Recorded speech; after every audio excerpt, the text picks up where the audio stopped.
Hello everyone, we're restarting the fall edition 2017, fall 2017 edition of the PhD colloquium today with a talk by Santiago Paternain, who Santiago got his bachelor in 2012 from the Universidad de la República Oriental del Uruguay. Very good. Okay. And he's been here since 2013 doing his PhD, working mainly on optimization and control of dynamical systems. So take it away. Thank you, Luis, for the introduction. Yes, as Luis was saying, I'm Santiago. Today I'm going to be talking about some work that I did with Arian Mokhtari, who was a PhD here, and with Alejandro Ribeiro, our advisor. So this is about non-convex optimization, and in particular, a second-order method to deal with these problems. So let me start motivating a little bit why do we care about non-convex optimization. Well, we care about non-convex optimizations because many problems can be casted as problems, as non-convex optimization problems. Some examples are matrix completion, tensor decomposition, training of neural networks, right? Now, what we have here in all of these cases is some function f, and the idea is to find the argument that actually minimizes this function. Now, non-convex optimization, it's harder than convex optimization, right? The reason for this is basically that, let's take gradient descent as an example, right? If we do gradient descent, we have guarantees of convergence to critical points of the function, right? In convex optimization, it so happens that the only critical point is actually the global minimizer, so good, right? Very easy, we just do gradient descent, we converge. Now, in non-convex optimization, we have different kinds of critical points, right? And some of these are causing some trouble, right? So local minima are actually not a problem, right? I mean, like the only way for us, if you are doing gradient descent, to actually converge to a local maxima is to start at 1, right? Even if we start like really close to 1, the gradient will push us down, so no problem with that. Presence of multiple local minima might be a problem in some cases, right? We might converge to a local minimum that it's a bad local minimum, but in many applications, just local conversions to global local minimums, it's enough. Mainly because either the problem has actually the same value for all of the local minimum, so in fact every local minimum is a global minimum, or because we are sort of lucky and we just get like a point that performs well for our interests. So recently in the literature, it has been argued because of these reasons that the actual problem with non-convex optimizations is the presence of saddle points. Saddle points actually slow down conversions of gradient descent by a lot. So let me explain why this happens. So theoretically, this is actually not a problem, right? In some cases, right? If you have like a nice saddle, like this one here, like basically no matter where you start, you will escape this saddle, right? I mean, we have here arrows pointing up, pointing down, so basically no matter where we start, we will eventually escape if we follow this flow. Now, this is all true unless we start actually on this line here, right, which is the stable manifold of the saddle. And if we start in this line, we will eventually converge to the saddle. Now, if I just initialize my algorithm at random, the probability of this happening is 0, right? So theoretically, this is not going to be a problem, but actually it is a problem in practice, and this has been observed. And the reasons for this to happen are two. One is, okay, I'm not going to fall on this line, but I will fall maybe very, very close to the line, right? And if I fall very close to the line, as you can see here, the arrows that point up are very tiny, right? So the speed at which I'm going to escape is very small. I will escape in infinite time, maybe, or very long time, but this is not, infinite is not a concept that we can actually handle in applications, right? So this is one problem, how close do I start from the stable manifold? Second problem is the flatness of the saddle, right? Here I have 3 different examples of saddles, where in this case, the positive and negative eigenvalues of this saddle are 1 and -1. In this case, I have 1 and 0.1, and in this case, it's 1 and 0.1, right? So if the ratio between these two starts growing, we observe flatter and flatter saddles, and in particular, in this case, basically, there is no arrow pointing outside of the saddle point, right? So even if you start far away from the stable manifold, you will basically converge to this line, right? Again, in theory, if you let the system run infinite time, you will escape. but this is not applicable in practice, right? So these are basically the two main problems that happens around saddle points, okay? Now, two problems, which one is more important? That's the question, or which one is critical. Let me go to an example, very simple example. Let's say we have some function f that has this form. This is actually the function that you just saw before for different values of lambda.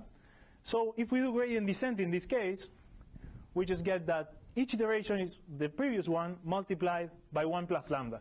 And actually, this is only on the vertical direction, right? So that's why the sub-index here, too. I just care about the vertical direction because that's the escape, right?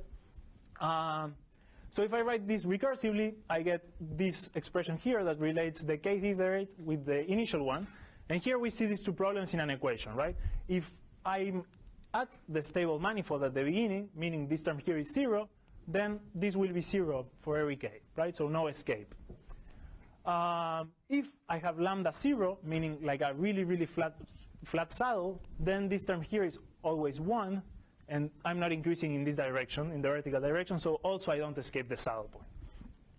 Now, if, let's say, I want to escape this neighborhood here, right, the previous region that we had, it's a square minus 1, 1, we will need basically this number of iterations, which has two components, as expected.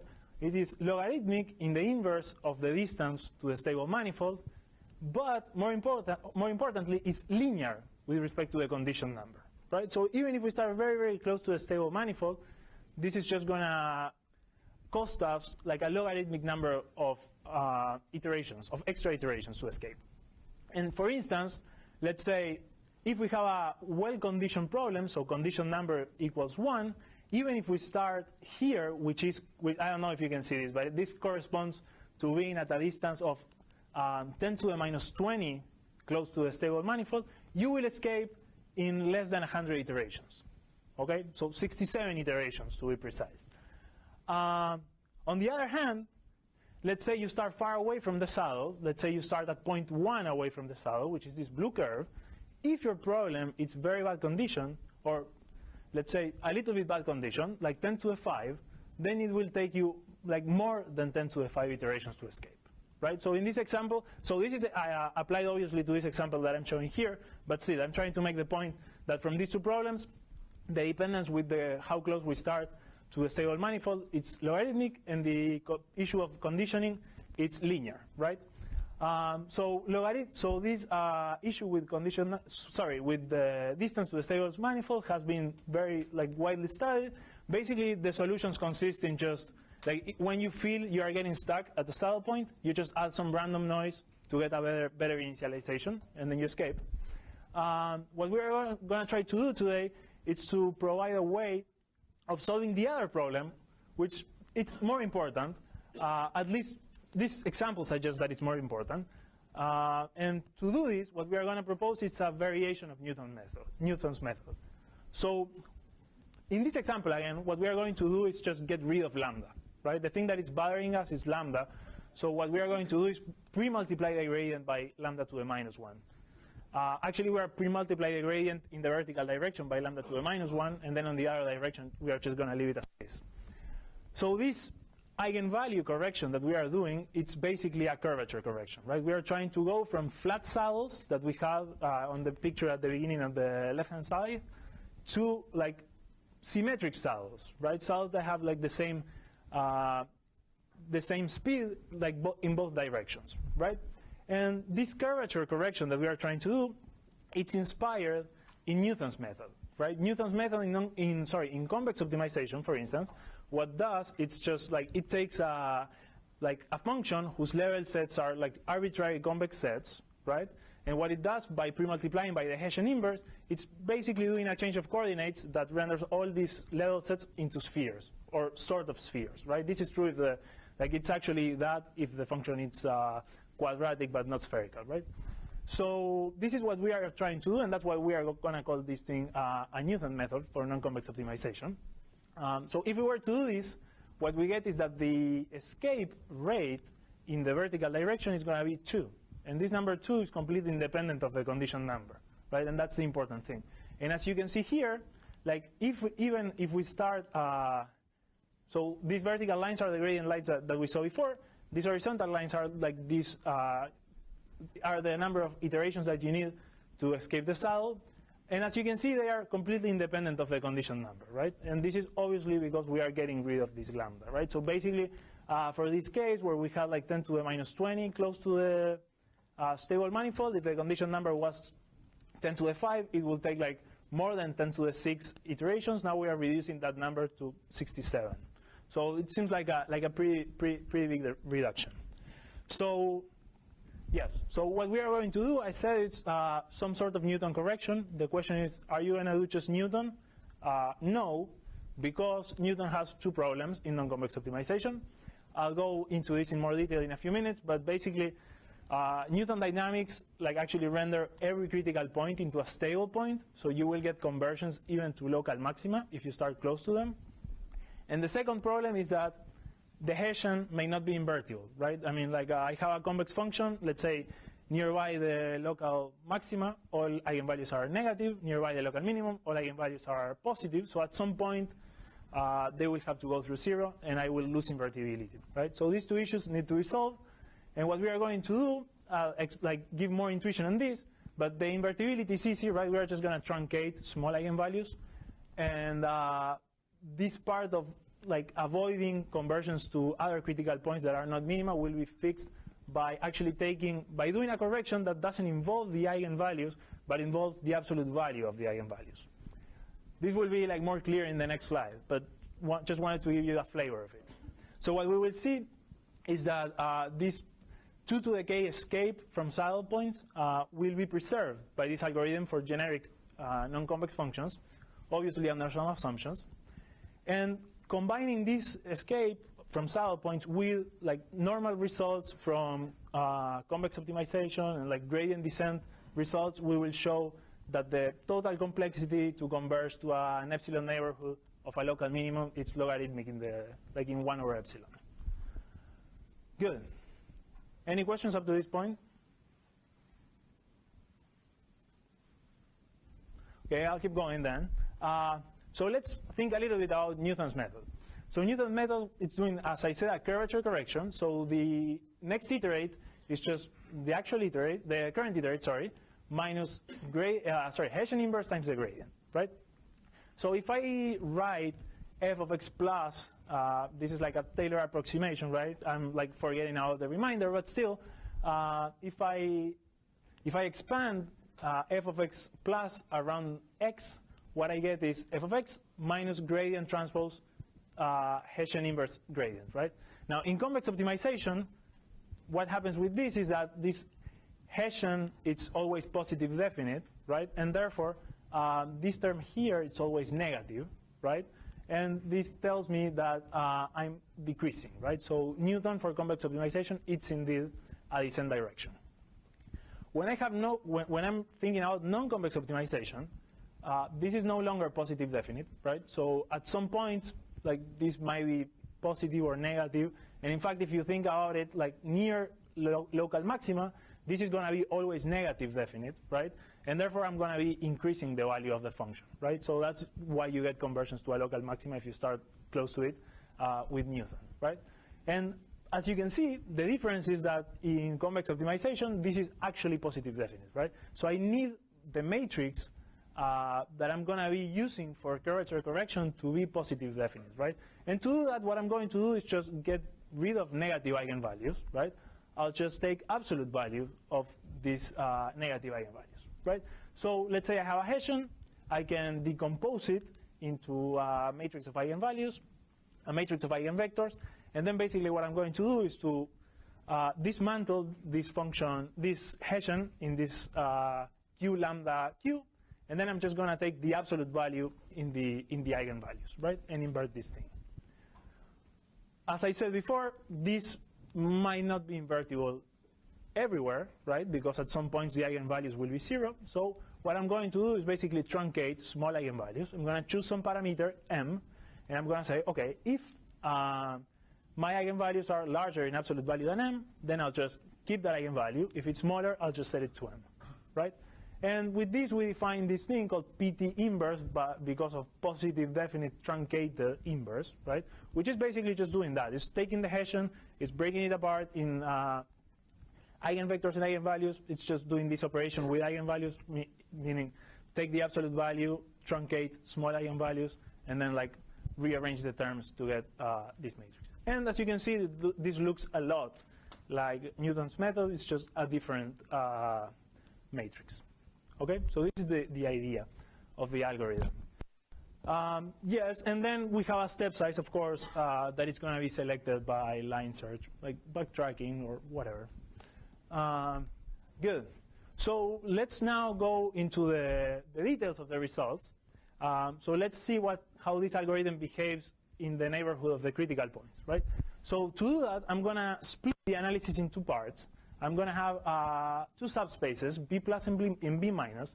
So B plus, it's the space of eigenvectors corresponding to positive eigenvalues, okay? And B minus, as you can imagine, is the space of eigenvectors corresponding to negative eigenvalues of the Hessian, right? This is everything of the Hessian, like related to the Hessian. I'm going to define these two projections, gradient plus and gradient minus, which are obviously the projections of the gradient over these two subspaces, right? And as you will see, these two gradients or these two projections of gradient in different subspaces have very different behaviors. The positive part, it's exhibiting some sort of quadratic convergence, as in Newton, as in classic Newton for convex optimization, which is expected in a way. And then the negative part, it's actually being multiplied by 2, right? Minus some term here that I'm hiding on purpose. But this is basically in a neighborhood of the critical points, right? So this gradient, it's actually small, so we can expect gradient square to be like very, very small, right? And in that sense, it's expected that this term will dominate over this one. And in that sense, we have some sort of 2 over k escape, right? So basically, what I said is that this algorithm that we're proposing, which is just a slight variation of Newton's method, actually has this property of escaping the saddles at a rate that it's independent of the condition number of the problem. And now it's the time when I'm going to be honest with you. This is obviously not exactly true because of this term that is here, right? So let's see how bad it is. So one thing so this is the equation that we had before, right? That's the same equation. So basically, like to have an increase in this, I need to satisfy a condition between the norm of the gradient and the norm on the negative part, right? And this condition is like just that this term here is smaller than this. Again, this is a square term, right? So it's expected to be, like it's expected that this region here will be big, right? But there are some problems, right? I mean, like this is not, like, it's not the whole space near the saddle, but a neighborhood, but a region in that neighborhood. Now, if you guys like bear with me for a second and we admit that we are going to be in this region, then we get a rate of escape that it's 3/2. Yes? So m is the number of eigenvalues that you keep or that you throw out? I forgot. Oh, m is just the parameter, right? I mean, like if your eigenvalue is smaller than m, So it's under your control. yes, that is under your control. So you could, I don't know what the effects will be, but you could make m large enough to make this inequality whole. You could make no, because like this is actually, let me. So there are two things here. So there are two things. So one thing is that we are assuming that the eigenvalues are always like bounded away from 0 in the neighborhood of the critical points, right? So actually, like this problem with the inversion, it's more in the like in between critical points, right?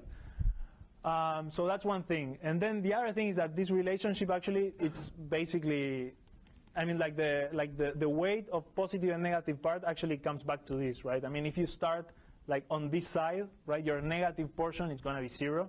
But if you start, but your full gradient will have a component, right? So it's more like a geometric thing. And I don't know that, I'm not sure if you can actually like control this to make this region 0. Yes. So So yes, sorry. So let me go back. What I was saying is that in this region here, we will get this rate of escape that is 3/2, independent of the condition number. And actually, like this 3/2 actually depends on the size of the neighborhood of the critical point that you are considering, right? I mean, if you want to be greedy, you could reduce like this neighborhood as much as you want and get this condition to be almost 2. Now, if you want to provide a guarantee on the rate on a larger neighborhood, then this thing will go down a little bit, right? So 3/2 is like a reasonable trade-off for a theoretical guarantee. I mean, in practice, what's going to happen is that when you are actually very close to the saddle, you will get the 2. And if you are like a little bit far away, you will get slower convergence. That's sort of the main point. Good. So I was trying to convince you before that this region is sort of big. And, well, it is, but what can we do if we are not in this region, right? So what we are going to do when we are not in this region is to add random perturbation. Right? We are going to add some noise. And when adding some noise, what we can show is that actually we will fall in this desirable region with high probability. And actually, like, few details is that, like, checking this condition may not be easy or possible in practice. So what we're going to do is, like, whatever, if you are in the neighborhood of the critical point, you just, in the neighborhood of the saddle, sorry, you just add the noise, right, and expect that you will be in this region, in this good region. If you are not in the good region, it will take you just a few steps to go back again to the neighborhood in which you will resample, right? And that's why the guarantee that we can provide is that we will be in this region with high probability, and the cost that's going to have, it's just an extra term that it's logarithmic on the inverse of this probability, and it's log of 1 over epsilon, right? So the cost of adding this perturbation is very small, and it will guarantee that we are in the good region with high probability. Okay, so basically, if we combine these two results, what we are saying is that by the cost of adding a perturbation and a few iterations, you will recover this independent rate of 3/2.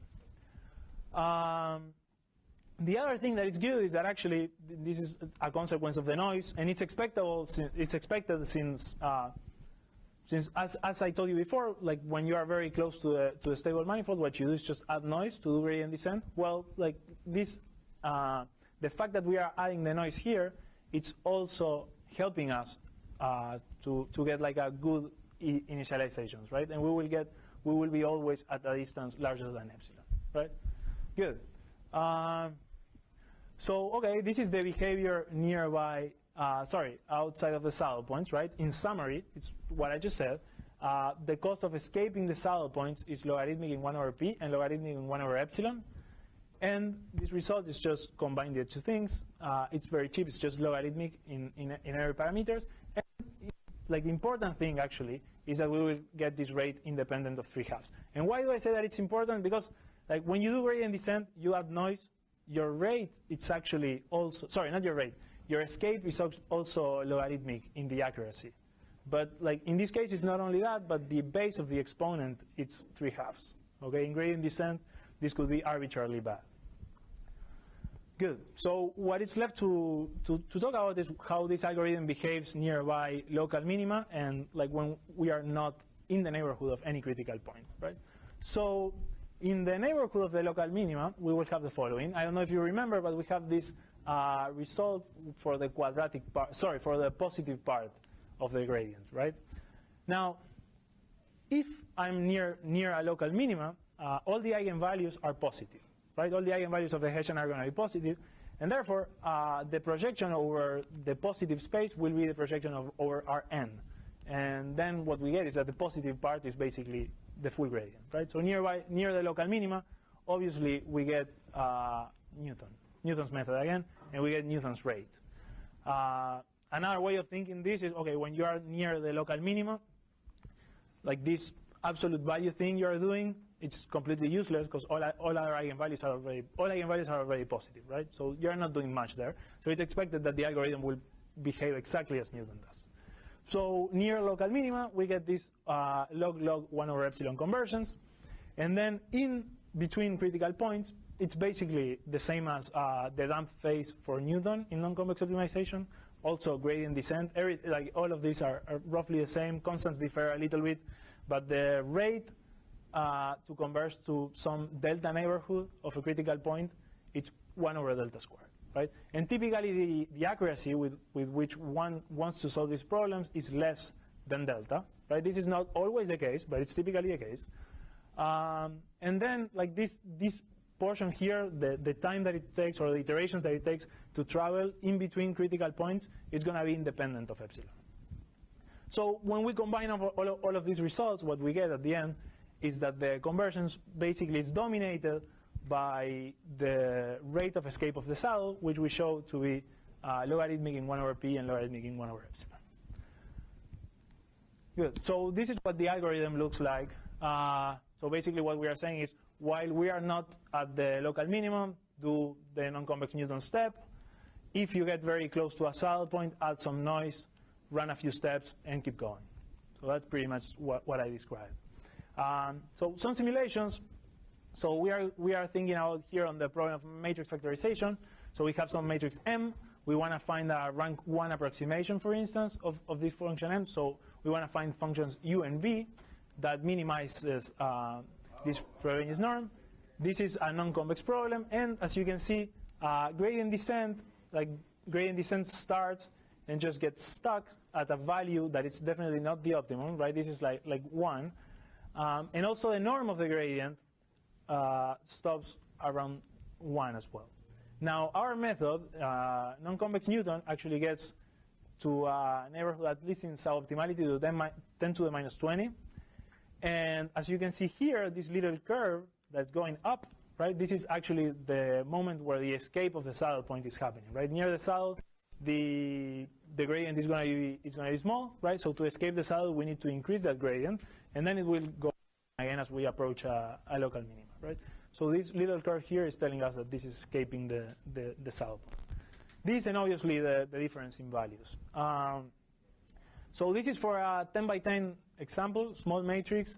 This scales pretty well for 100 by 100. It also, like, you can also observe pretty much the same behavior. So let me sum up. So what we saw is that the main issue in non-convex optimizations, or at least for a class of non-convex optimization problems, is the presence of saddle points, right? Theoretically, this saddle point issue is not a problem, since if we let the system run long enough, it will converge to a local minimum. It will escape the saddle, but these times we cannot afford in practice, right? So what are the 2 reasons for gradient descent to working poorly in the neighborhood of saddles? 2. One is by initialization, but the actual important problem is ill conditioning, right? And what we did is to try to solve this problem of ill conditioning. That, as we saw for the example at the beginning, it depends linearly on the condition number of the Hessian. What we propose is a curvature correction algorithm, a Newton correction, basically that it's same as Newton, only that we are doing 2 modifications. One is we take the absolute values to preserve the descent direction, and we are also truncating small eigenvalues to ensure that our matrix is always going to be invertible. We saw, like, the most important result, the main takeaway, is that the escape, it's actually at a rate that it's independent of the condition number. And also combining this result with like more classic tools on convex optimization and like gradient descent rates, we show conversions to local minima with probability 1 over p in logarithmic number of iterations with respect to 1 over p and 1 over epsilon. So yeah, with that I would like to finish my talk, and I'll take questions from you guys.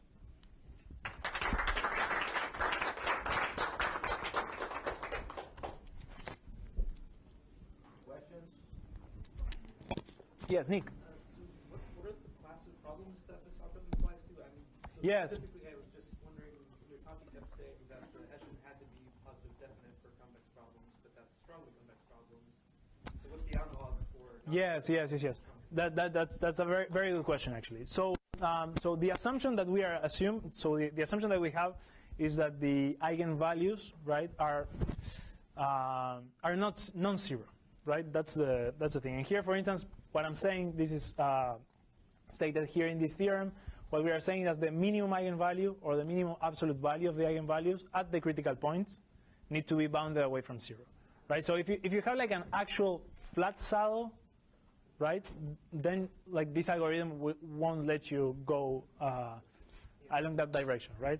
Again, I think, and this like it's like maybe future like research directions. It's okay, like whatever. I mean, if you have only one saddle, like one direction in which you have one negative eigenvalue, and all the rest were 0, right, you should be able to just care about that direction, right? I mean, if my saddle is flat in this direction, but I have something nice here, like why would I try to do something here, right? Just go in the other direction, right? So that's something that should be definitely like be pursued. So, yes. So I understand you, since you're doing the eigenvalue decomposition already, Yeah. might as well truncate, right? Yes. So what if you don't, right? Yes. Does that work just by with regularization, for example? Can you do that? Yes. Yeah, that's an excellent question. So yes. So like actually taking the absolute value can be done very easily by doing like whatever, just multiply by the transpose and they take a square root, right? That's the same, right? You don't need the decomposition; it's more efficient, right? So that's actually like something that is super interesting to do. And indeed, the truncation, it's a problem there, right? I don't know, to be honest, because if you just add like an identity matrix with a small eigenvalue, then the eigenvalues won't cancel exactly, right?